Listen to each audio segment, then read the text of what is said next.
Here we are back again with the figure of speech, literary and poetic devices. This is the part 3 video. In this, we will cover a couple of poetic devices. In the literary landscape, words are often framed in such a way when someone narrates, it intensifies your imagination, like rolling a chain of scenarios that brings clarity to your understanding. And sometimes the original meaning also gets changed, what is literally written. So, and you view it from different perspective. Well, let's move ahead. This was my first video, which I have introduced 2 weeks ago, a couple of weeks ago. So before getting towards moving ahead, you should first watch this so that you get to know what are literary and poetic devices. And I have also given some classifications. And if you could understand that, then we can continue with the video 2 and then you can jump to video 3. So it will be easy for you to understand if you do that. In this video part 2, I have explained how to recognize the statements compared on the basis of similarities. So literal devices were divided, okay? Those were classified in 2 sections. Among that, I have explained literal techniques which are based on likeness. That means when you compare the statements, and if you read the poem and you get to know which device is being used. So to understand that, you need to go through the part 2 video. Okay. So first, if you watch that video, then you can jump to part 3 that today I'll be covering. So in short, figure of speech that helps us understand the difference between reality and expectation. It can be situational, verbal, or dramatic. It also suggests a different association than its literal meaning. So today we will be covering this contradictory, which shows the contradictory in the statements, and but upon reflection, it makes sense. Okay, this literary device is commonly used to engage a reader to discover an underlying logic. Okay, so first we will, today in this video, I will cover irony, paradox, and oxymoron, and remaining hyperbole, apostrophe, connotation, and cliche will cover up later in the other video. As I said, that these devices commonly used to engage a reader to discover an underlying logic in a statement or phrase. Now, as a result, we have very first option is irony. Okay, it is a witty way of playing with words. Reading these words together will often cause a reader to pause and think about what the writer is trying to convey. So it is a powerful tool that engages your reader and gets them hooked the same way crafty metaphors do. If you see my second video, I have a couple of examples that I have mentioned, that my mom has a heart of gold. So my mom's heart, that means a human's organ, is compared with the metal gold. Okay, it's basically the purity of gold is compared with the purity of the love that she has in her mind. So This is the way when a reader used to pause and think about what the writer is trying to convey. Okay, so it sparkles your writing, it enhances your writing. So we have some examples. Let's see what is an irony. So irony is expressing something that is opposite of literal meaning. It shows the contrast between how things appear and how they are in reality. It helps us understand the difference between reality and expectation. So let's see uh, some of the examples.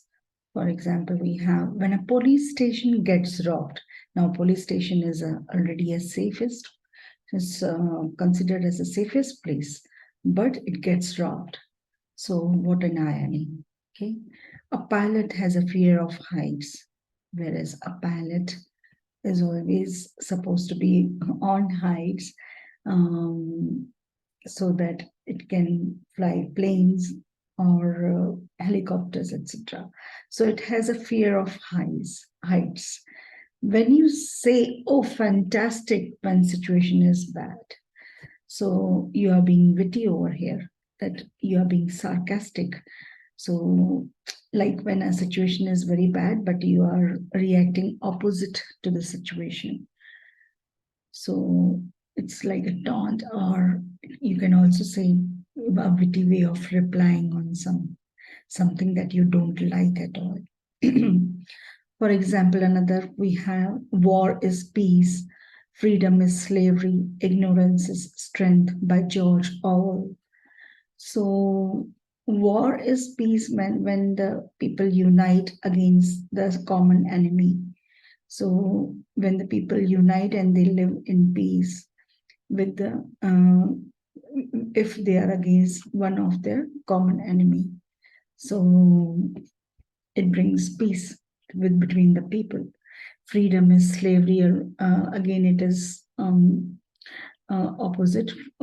Freedom is like freedom from the slavery, but it is a slavery if we don't want to lose our freedom. Ignorance is strength when you ignore our enemies constantly changes. So if we ignore our enemies and it strengthens our relation between the united people. So all these are connected. So war is peace. Both are contradictory terms, but it is mentioned that how your thoughts, your way of thinking, your way of the perspective changes according to the statements mentioned over here in irony. Next, we have paradox. It is a situation, something that is made up of two opposite things, but that seems impossible, but actually it is true or possible. So these figure of speech, like ironies, emphasize something by discussing the exact opposite of it. A paradox, on the other hand, differs from an irony in that it does not make the contrast as evident. The paradox is the juxtaposition of a set of seemingly contradictory concepts that reveal a hidden truth. That means it is actually two types, that is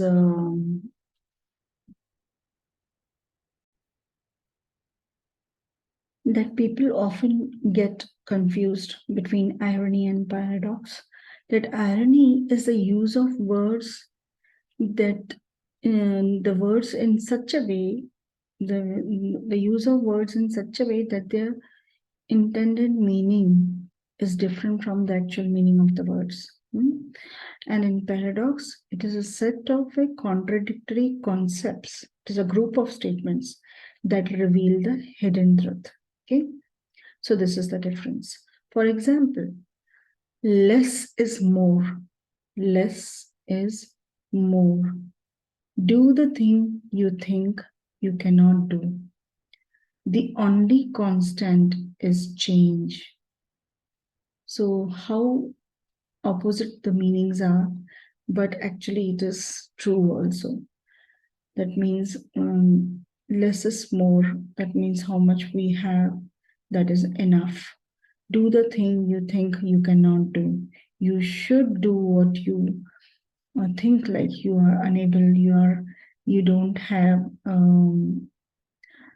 you don't have the strength of doing something. You still have to um, do it. You have to prove yourself wrong. The only constant is change. Now, constant and change is the opposite word. Now, only constant thing which will always remain same is the change, because the situations and people and the behavior of the people or the nature, whatever it is gonna change. This is the only constant thing. Okay, the more you give, the more you get.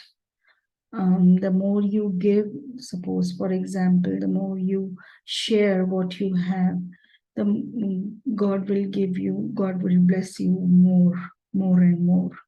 So these are the opposite things. What you give is what you get. Here we have oxymoron. Oxymoron is defined as a phrase that combines two words that seem to be the opposite of each other. Now again, oxymoron is the combination of two words which are opposite to each other. Jesse, for example, sweet and sour, virtual reality, silent screen, clearly confused, living history, live recording, exact estimate.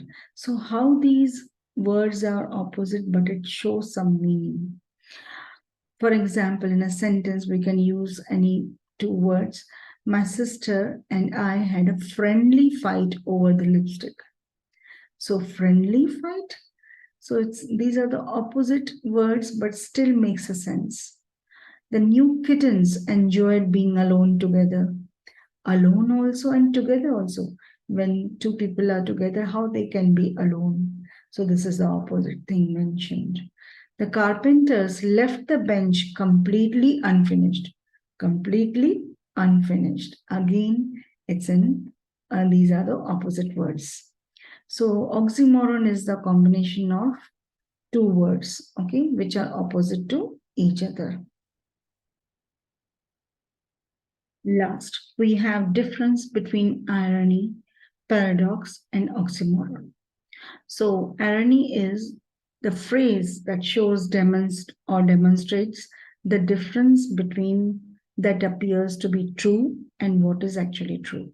Okay, so it is different from the things that appears, what it looks, what it appears in front of us, but the reality is different. So irony is that. And in an oxymoron, we have a combination and juxtaposition of two words that contradict each other, but serves as a sound or logical figure of speech. However, a paradox involves a larger scope than an oxymoron. These are group of statements that seems to be self-contradictory as to what is logical. Now, in short, I'll tell you, irony is a witty way of playing with the words in which you sarcastically or funny or comically you can react, okay, on the situation. Whereas an oxymoron is a group of two opposite words. And in paradox, it is the group of statements which are opposite to each other, but it has a logical meaning. There is a truth behind that logic, which is explained. Okay, so these are the differences between irony, paradox, and oxymoron, which are used for which are actually self-contradictory statements. Okay, so these can be used, and don't get confused. whenever if you wanted to recognize these devices from the poem. That's all for now. Thank you for listening and watching my video patiently.